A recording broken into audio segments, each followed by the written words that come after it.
Magugustuhan mo ang video natin ngayon. Magaan lang. Kwentuhan lang. Dati may nagpadala sa akin ng video na ito at bala ko sanang sagutin o i-reactan. Pero nakalimutan ko. Ngayon, may nagpadala ulit. Haya panurin na natin. Humiling ang audience na nakaka-offend na biro. Tingnan natin ang sasabihin niya. Sa pagkakaalala ko, sobrang nakakatawa ang joke na ito. Napakabait niya, typical na Labrador na mahal at gustong makipaglaro sa lahat. Pero hindi ko siya pinapayagang makipaglaro sa ibang alaga. Kasi ganito yon, ang mga pitbull ay para mga Muslim.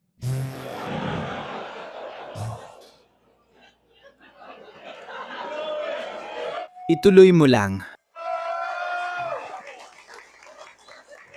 Sa totoo lang, ang ilang tao na hindi excited dito ay yung mga may-ari ng pitbull dito sa kwarto. Pakinggan ninyo. Pakinggan ninyo, hindi naman lahat sila marahas. Magandang punto. Pero karamihan Sa kanila ay hindi. Pero sa hindi malamang dahilan, halos lahat ng mararahas na pag-atake ay kinasasangkutan nila. Parang Al-Qaeda sleeper silang mga aso, di ba? Mabait at masaya ang alaga mo ng matagal. Pero bigla silang na-activate ng senyas na di mo alam, tapos tanggal na ang mukha mo. May isang liberal na puting babae na ipinatanggol pa siya, sinasabing mali ang pumatay ng aso at parang ikaw pa ang may kasalanan. Sasabihin pa nila, lahat ng alaga ko nung lumaki ako, mababait naman. Ayos. Dapat ilagay natin sila sa mga dog park natin. Kasi sobrang maging maayos naman sa lahat ng ibang dog park, di ba? Ito ay isang lahi na kamakailan lang ginawa. Ginawa talaga ito para sa illegal na laban. At kailangan nating magpanggap na lahat ng taon ng inbreeding at pagpapalaki sa kanila mula pagkabata para lumaban. Parang bigla na lang nawawala yon at bigla silang naging westernized. Ibig kong sabihin, naging domestikado.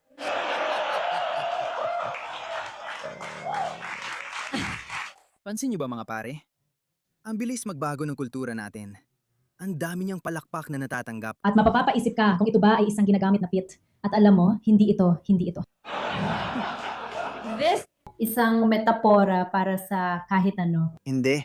Siyempre, hindi naman. Napakatalino ng mga komedyante. Para sa akin, henyo sila. Yung paraan nila ng pagpaparating ng mensahe, siguradong hindi kayang tapatan ng mga pilosopo o akademiko yon. Kami, mga aktivista sa gitna, gumagamit ng konting katatawanan at personalidad para maihatid ang mensahe. Marami akong brown privilege, kaya matapang ang babaeng ito. Dahil ginawa niya talaga yon. Pero 10 taon na ang nakalipas, malamang na-cancel na siya noon. Sigurado akong may isang woke na tao na susubukang mag-virtue signal sa kanya at ituturo ang maraming mali sa kanyang metapora. Tipong, dinedehumanize mo ang mga tao, bla bla bla. Hindi natin dinedehumanize. Naghahanap lang tayo ng karaniwang katangian, kaya ganun gumagana ang metapora. Ang layunin ng metapora ay hanapin at ipakita ang pagkakatulad. Yun talaga ang punto ng metapora. Hindi nila maintindihan. Pinapatahimik ka lang nila gamit ang matitinding paratang na rasista ka o gumagamit ka ng wikang ng de-dehumanize. Tingnan mo, pero mukhang hindi na talaga ito gumagana ngayon. Sige, hindi ko pa napapanood ang Religion of Peace ni Nicolas De Santo. 4 na minuto lang ito, kaya panuorin natin at tingnan kung ano ang sasabihin nila. biro lang, gusto mo lang ako habang trip mo ang Latin. Tara na, pwedeng maging kapakipakinabang ang Latin. Ang Latin ay nakakatulong sa pagresolba ng mga alitan. Maraming tao ngayon, maraming mga nananatili ang humihiling ng boto ng taumbayan. Alam mo ba kung anong tawag ng sinaunang Romano sa boto ng taumbayan? Referendum. Oh, kakagawa lang natin ng isa. Oo. Kaya ngayong alam mo na, sa susunod na, may kaibigan kang humiling ng boto ng bayan, humanap ka ng mas mabuting kaibigan. Mga edukadong kaibigan, mas may alam na mga kaibigan. Christmas geek ito. Di ako masyadong relihiyoso, pero para sa akin, pinakamadanda ang Kristyanismo sa mga reliyon. Hindi yon ang nakakatawang bahagi. Pero maganda. Walang nagbu, pero wala rin nagsabi ng woo, woo, wee! Alam nyo, parang nagre-represent lang mga tao, pero wala namang gumawa nun. Kaya ayos lang, wala akong problema doon mga pare. At kayong mga Kristiyano na nanonood dito, dapat ayos lang din sa inyo yon. Walang galit, puro respeto lang sa isa't isa. Yan ang meron ako para sa Kristyanismo. Bilang mamamayan ng kanluraning sibilisasyon, hindi mo maaring baliwalain o maliitin ang Kristyanismo. Alam ko maraming ateistang nagsasabi na hindi. Ang kanluran ay isang secular, liberal na sibilisasyon, kumpara sa Kristiyanong sibilisasyon. Hindi mo pwedeng maliitin ang Kristyanismo at hindi dapat umatras ang mga Kristiyano. Naipit sa sulok ang mga Kristiyano at itong huling 20 hanggang 30 taon, patuloy silang nawawalan ng pwesto. Tingnan mo kung anong pumalit. Hindi ako masaya doon. Kahit galing yon sa ateistikong prinsipyo tulad ng woke ideolohiya. Hindi dapat isisi sa Kristyanismo ito. Kailangan mong sisihin ang ateismo o sekularismo para dito. Hindi sekularismo. Kung naipatupad lang natin ng tama ang sekularismo na walang espesyal na pribilehiyo, siguro hindi na tayo napunta sa gulo ngayon. Bakit? Walang dapat na espesyal na pribilehiyo. Walang hipans, walang burka, walang espesyal na pribilehiyo. Alisin lahat ng yon. Yon ang buong punto ng sekularismo. Sa tingin ko, maayos ang France dahil sa laicite nila. Kaya nila agad ipinagbawal ang burka mga 15 taon na ang nakalipas. Wala silang pakialam. At alam mo ba? Nandito pa rin sila. Dapat ipagbawal din ang halal na pagkatay. Pero siguro, ang kapakanan ng mga hayop ay nasa pinakailalim ng prioridad ng lisetay. Paano ko nalaman? Hindi ko nakikita. Hindi ko nakikita na nakakatawa sila sa ngayon. Ano ba yon? 1 minuto pa lang tayo. Tingnan natin kung gaganda pa. Kasi ang mga hindi Kristiyano pumupunta sa mga bansang Kristiyano at nagsasalita ng masama tungkol sa Kristyanismo at wala namang nangyayari sa kanila. Sama.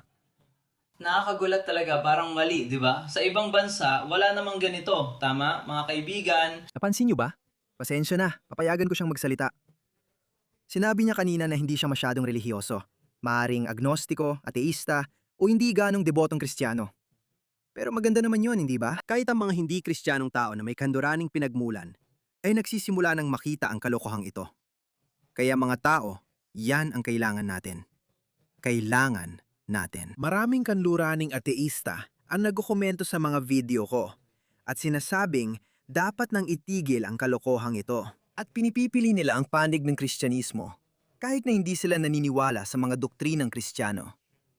Pero sa kultura, meron ang mga tao. Ngayon, nagsisimula na maging simpatetiko ang mga tao sa Kristyanismo dahil ang Kristyanismo ay mahalagang bahagi ng kanluraning sibilisasyon. Para sa mga kanduranin, walang kabuluhan ang kwento ng kanduraning sibilisasyon kung wala ang Kristyanismo.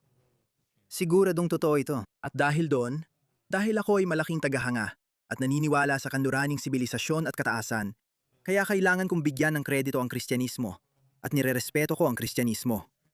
At gusto kong malaman ito ng mga Kristiyano. Huwag ninyong ituring ang sarili na secular. Maraming secular na tao ang nirerespeto ang Kristyanismo kahit hindi woke. Sa tingin ko, kabilang siya sa kanila. Di ko siya kilala pero mukhang dun siya punta. Parang relihiyon ng kapayapaan ang Kristyanismo. Pero hindi natin pwedeng sabihin yon, syempre, kasi inangkin na yun ng iba. Parang nakapending pa ang patent, kaya ito ay... Nakakatawang trivia. Galing talaga ito sa mga Muslim. Maraming Muslim ang nagsasabing hindi relihiyon ang kapayapaan ng Islam.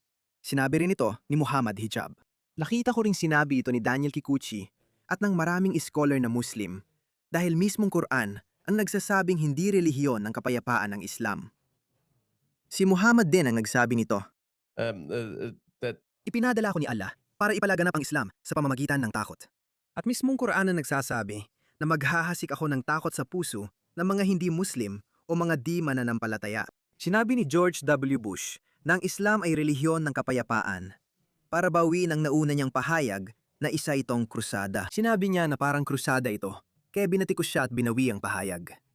Pagkatapos, dilinaw niyang relihiyon ng kapayapaan ng Islam at hindi ito laban sa mga Muslim o Islam. Digmaan ito laban sa tunay na masasama.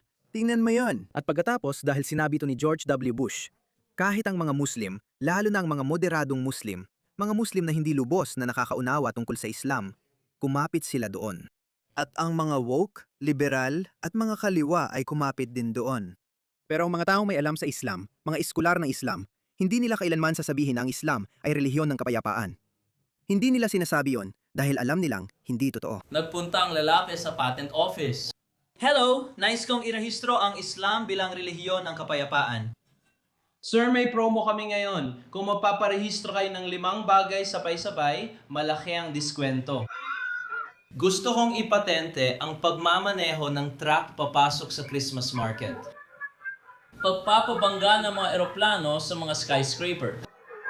Pamamaril sa mga French na kartunista sa opisina. Pagbaril sa mga Israeli atleta sa Olympic Village. May resolusyon ang Islam tungkol sa kapayapaan. 6 na yon. Maganda yon. Ayokong mawala. Maganda yon. Matalino yon. Ayokong mawala pero salamat. Maikli na lang ang oras ko. Allah. Ayokong mawala pero salamat.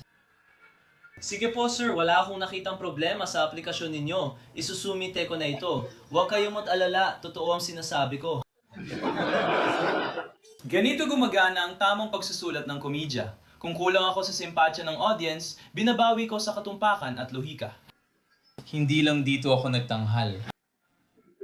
Pero oo, pakinggan mo, parang... Patawad sa kakulangan ko.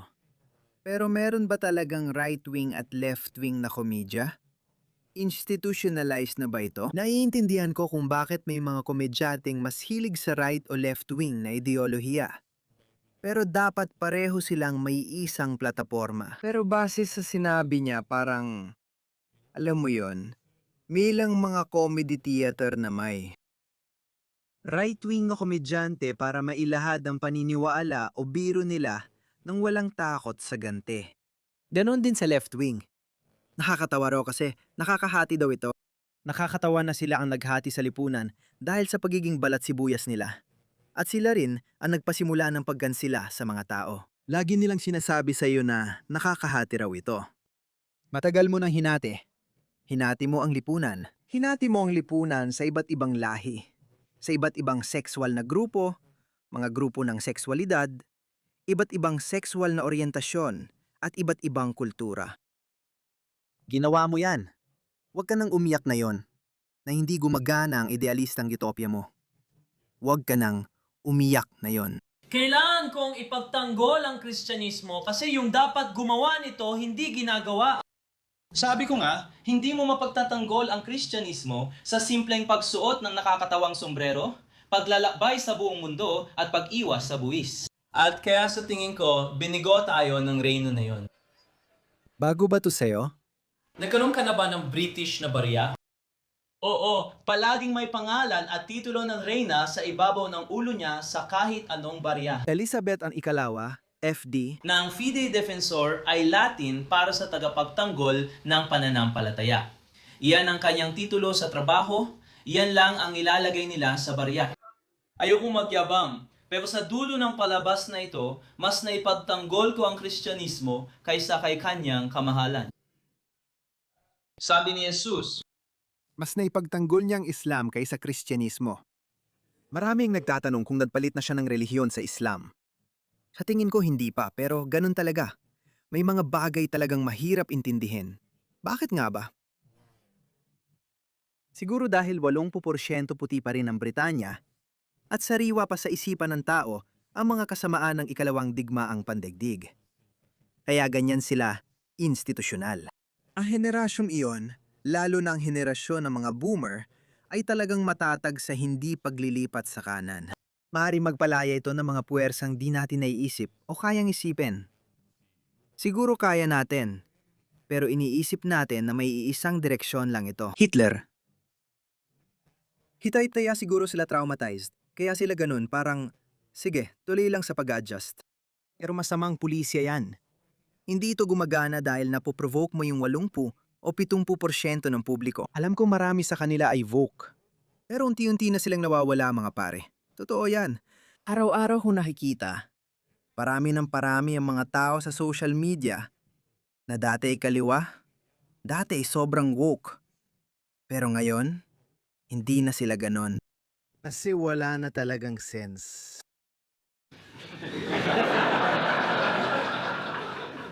sabi ni Jesus, ang walang kasalanan ang unang bumato. Kaya natutunan natin ang halaga ng due process sa batas. Sabi ni Jesus, ibigay kay Caesar ang para kay Caesar at sa Diyos ang para sa Diyos. Dito natin natutunan ang paghihiwalay ng reliyon at estado. At sinabi rin ni Jesus, Isa yan sa mga paraan ng pagtingin dito. Pero sige, ayos lang yan. Kahit paano mo man tingnan, wala akong problema doon. patawarin mo sila, Ama. Hindi nila alam ang ginagawa nila. Mula doon, natututo tayong magpatawad na parang Islam. Ayan na. Mayroong pangunahing pagkukulang sa Kristyanismo. Tama at maganda yan. Iharap mo ang kabilang pisingi, hindi ko maintindihan.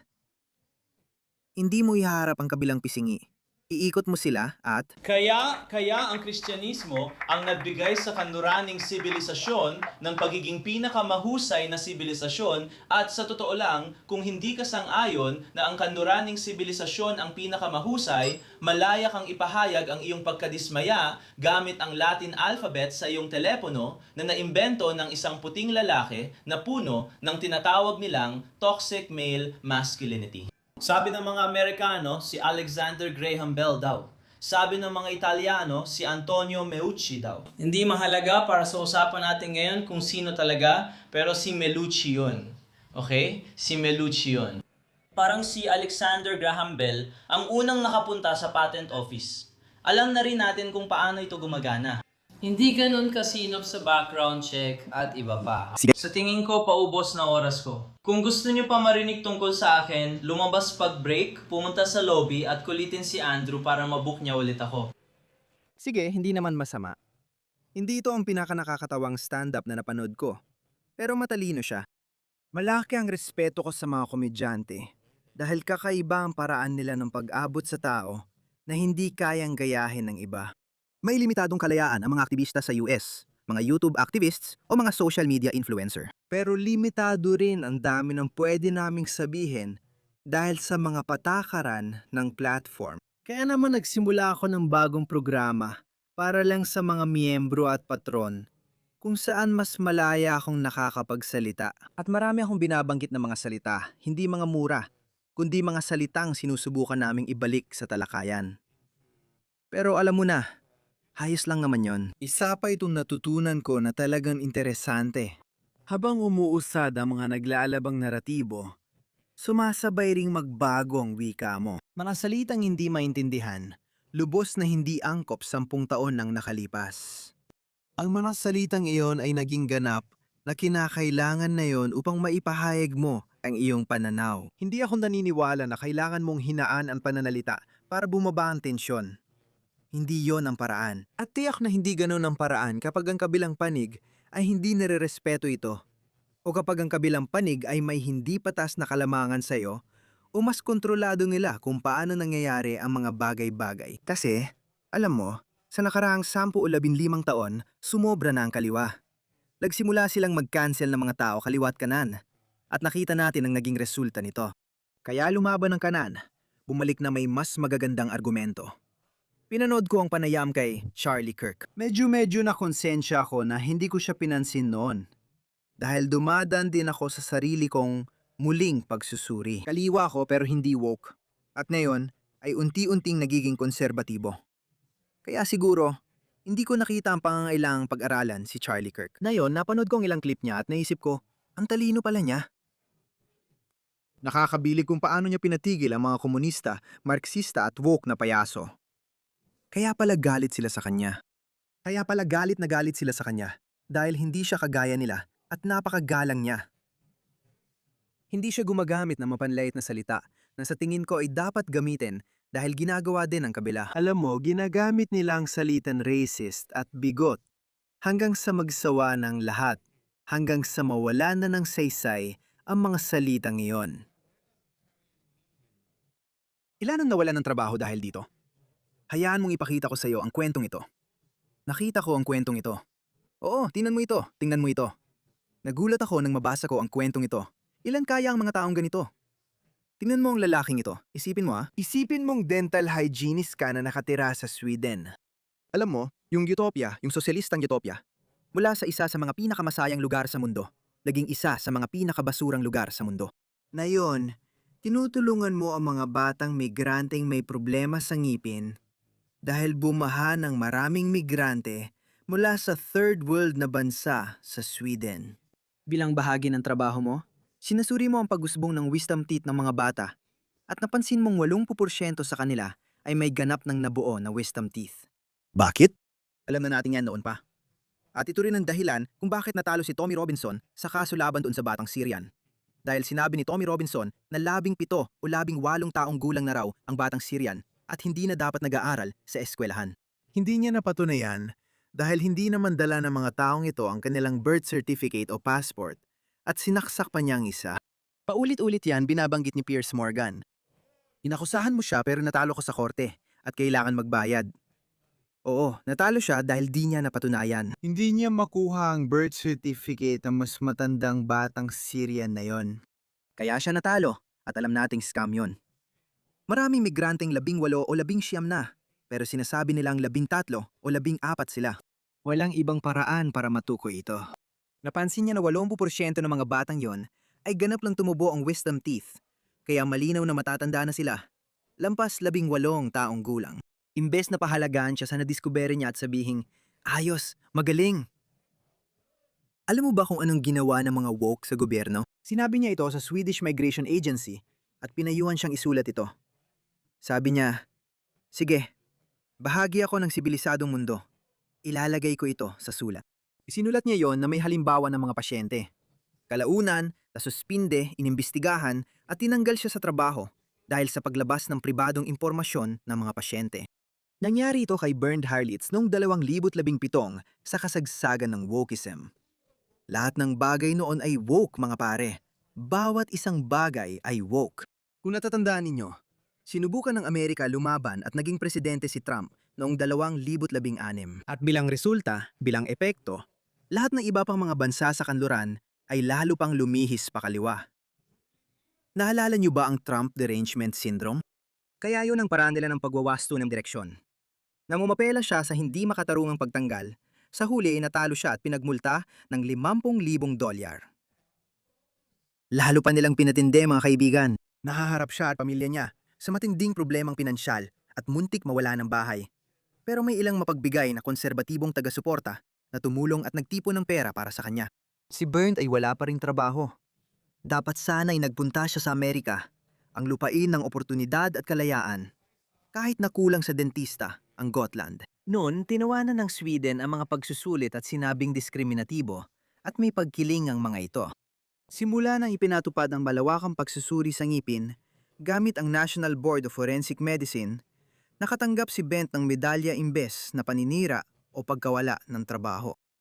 Ilan sa mga nakakatakot na kwentong ito ang dapat nating alamin kung nararapat bang mapawalang sala ang mga taong ito. Dapat may balik ang kanilang prestigyo, karangalan at dignidad. Kaya, hindi ko alam kung paano ako napunta doon, pero yun na yun. Magkita tayo sa susunod.